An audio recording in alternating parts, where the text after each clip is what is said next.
Hi guys, good morning. Kami aalis guys, pupunta kami ng Cavite. Ayun ang mga kasama namin guys. May hinihintay lang kami kahit hindi pa kami makaalis. See you guys. Mga hinihintay. Hey guys, aalis na kami maya-maya lang.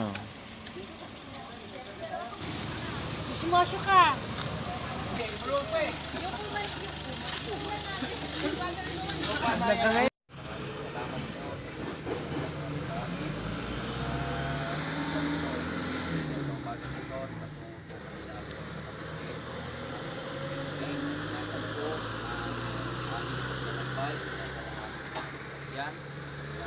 At bigyan ng matalinong pagpapasya mga driver at makarating po kami roon ng ligtas at magawa po namin ang aming kauna-unahang spiritual retreat ng aming church. At gayon din po aming ilapit sa inyo ang mga kapatid namin na hindi nakasama.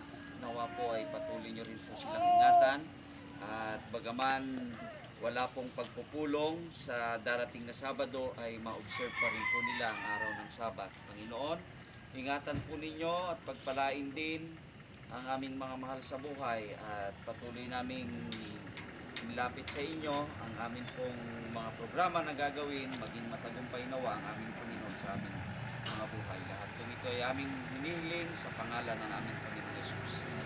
Amen. Bro, saan ka mapapagat? See you Alfonso Cavite. May umuulan na port. Maulan ba? Hindi.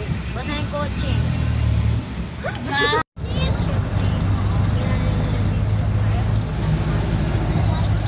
Guys, nandito pa lang kami sa Lumita. Layo pa lang aming pupuntahan, Alfonso Cavite.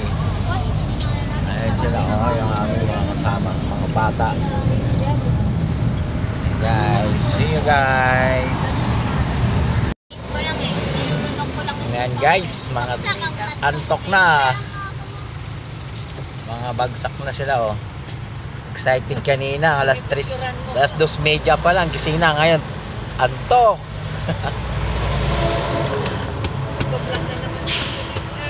Ha? Wala. May tumutunog. Sipir. Paranaque pa lang guys. Paranaque pa lang tayo. Susuka na guys na bata. Susuka na siya. Ang layo pa. Kaya Richard, mamaya nandun ka. Oh, tulog na. May hawak pang plastic.